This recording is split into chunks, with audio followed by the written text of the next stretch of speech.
Welcome to the second edition of Fibs, Furphies and Tall Tales featuring Scott Morrison. Couple of things before I start. Firstly, if you're new here, please consider subscribing and leaving a comment or a thumbs up. It really helps the channel out.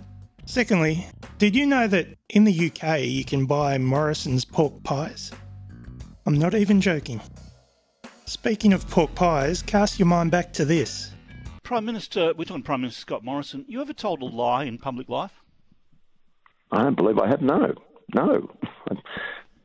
Okay then, let's roll the tape. Do you really think he doesn't know where the money came from? It's a blind trust. Do you know how much money he was paid? That's included in his registry interest. Nope, no reference to how much money he was paid here. There's plenty of vaccine gear, so let's get started with this. The New South Wales Premier is pleading for more vaccinations, and other state premiers are saying, sorry, we're not willing to help. No, I don't think that's how it played out at all. I mean, that request wasn't even made at the meeting on Friday. Look, Andrew, can I say that National Cabinet made their view very, very clear to me on Friday. I argued my little heart out, but the position of the National Cabinet was very clear. Okay, to be fair to the PM here, maybe he is telling the truth, but the request was either made or it was not made, which means either the PM or Gladys had to have been telling a porky.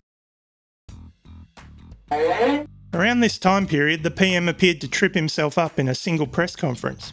Roll the tape. Prime Minister, given that more than half the population is in lockdown and the situation in Sydney is getting worse, will you consider directly appealing to ATAGI to change their medical advice on AstraZeneca and open it up to 50s and over on the basis that that decision was made when the country was in a very different situation to what it is in now? It's a constant appeal.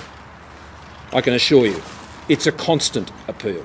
So we have the PM grandstanding and constantly appealing to ATAGI to change their medical advice. Do you concede one of the challenges has been your own government miscommunication around AstraZeneca and whether or not people should take it? Well, I cannot control what ATAGI advises.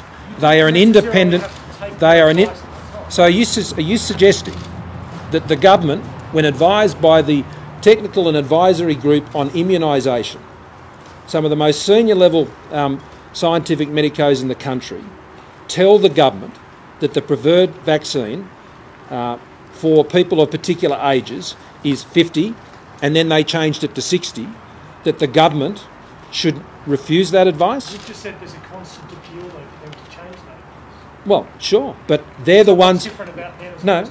No. They're the ones who make medical assessments, scientific assessments about what's in the health interests of Australians. Now, all through this, we have listened carefully and been guided by that medical advice. So if you're seriously suggesting that the government should have neglected medical advice in the handling of the pandemic. No, I'm sorry, that is exactly what you're suggesting, and that is not something that I would accept as a viable proposition. Thank you. Quickly followed by outrage at the suggestion his government might be pressuring ATAGI to change their medical advice. Not strictly a pork pie, but it's definitely a flip-flop, and it's definitely hard to swallow. Still, on vaccines, let's take a look at some of the PM's more recent dog whistling. Oh, it's a dog whistle. We're not in favour of mandatory vaccines imposed by the government.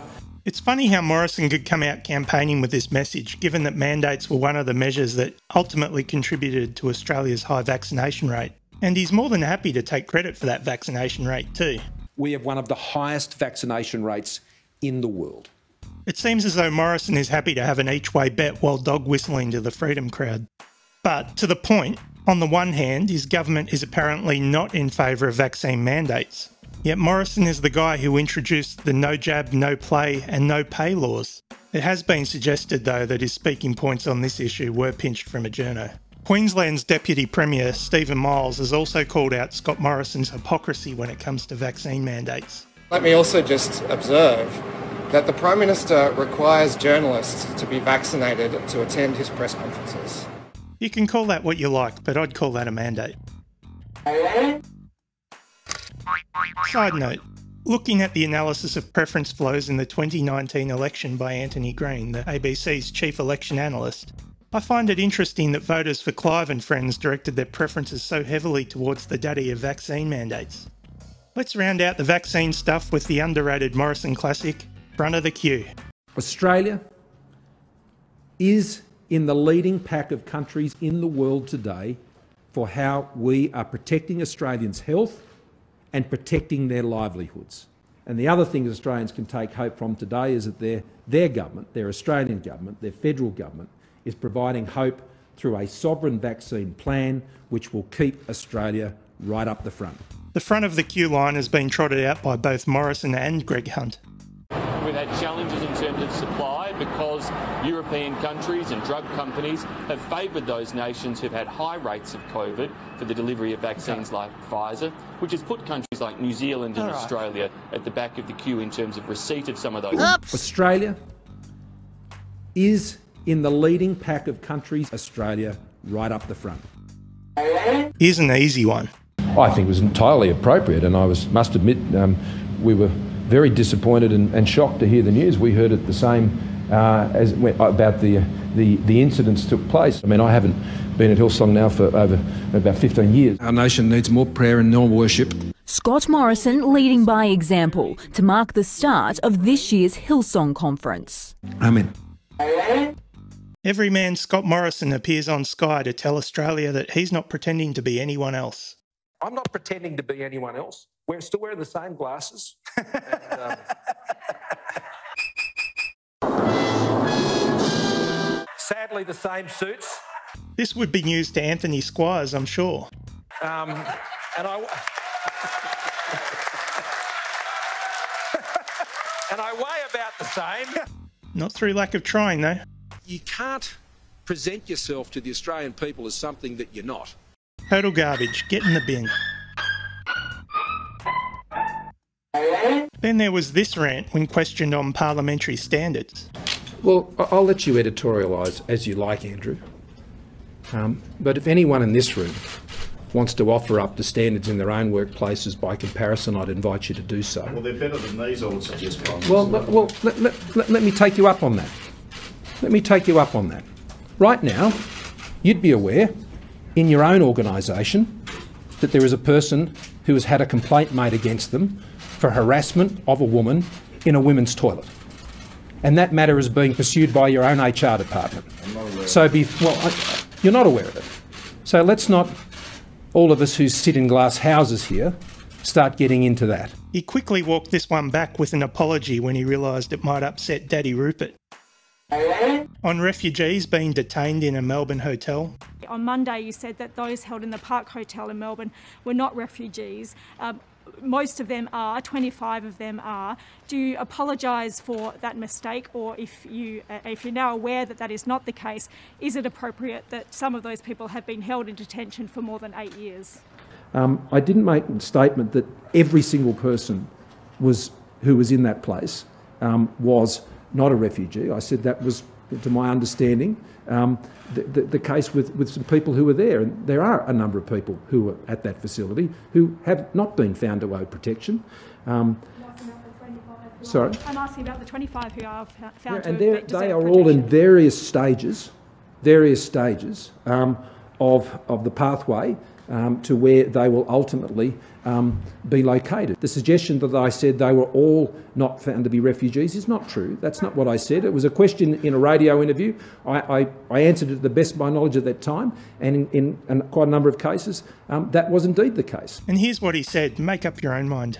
The Novak Djokovic case has raised another issue. He was kept in a Melbourne hotel that also holds asylum seekers that have been denied visas. There are refugees in that same hotel that have been detained for more than 9 years, and taxpayers fork out millions of dollars to keep them in limbo. How is that acceptable?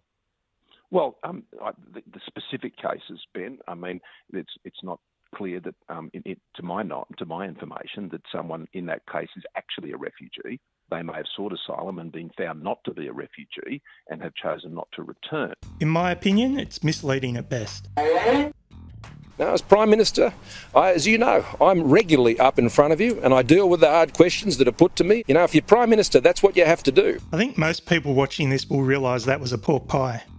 But let's roll the tape anyway. Exhibit A, car park rorts.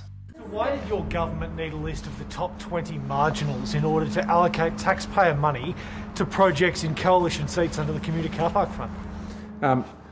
The Auditor-General has already made his ruling on this report, and ministers were authorised to make the decisions, and the minister made the decisions. What involvement did you Is have it in those true that decisions, your Prime office Minister? saw this Prime top Minister- marginals list? I've already made my comment. Prime Minister, what involvement did you have in this program? The ministers made the decisions on these programs.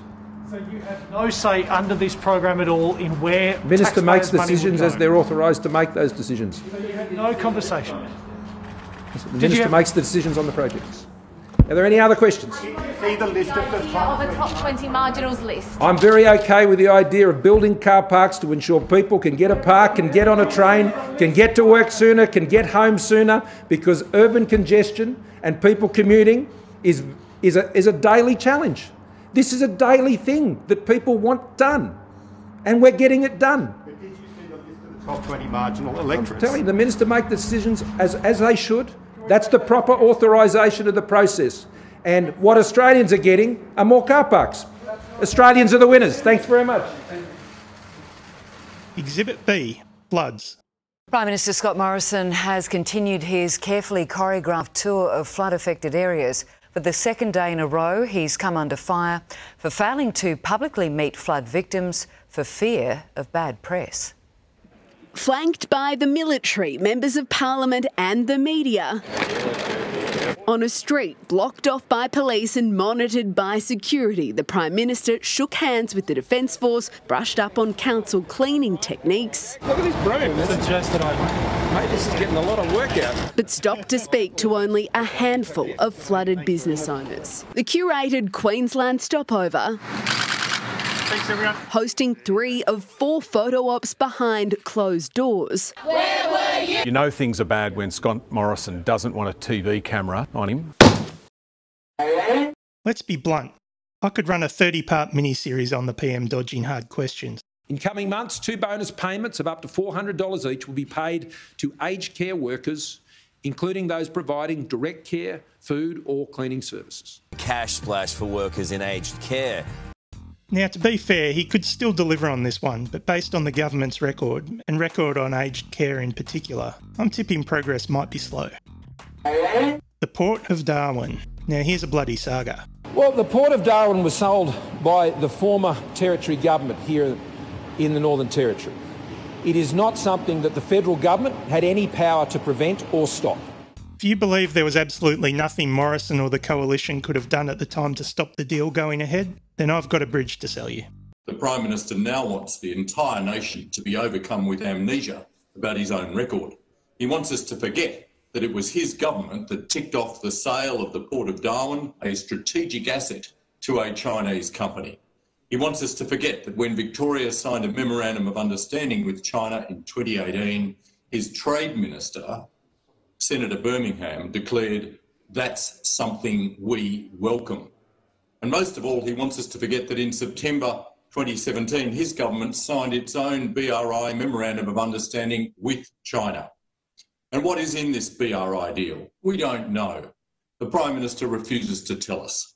And why? Because as Fairfax newspapers reported in 2018, China has not agreed to do so. Unlike the Morrison government, federal Labor has made it clear that we would not sign up to the BRI. It's time the Morrison government started properly managing our international relations instead of chasing headlines. I think Mark Dreyfus is on the money with his assessment. Side note, speaking of money, would this pass your pub test? Former Trade Minister Andrew Robb has begun working for the Chinese company which last year controversially gained control of Darwin's port.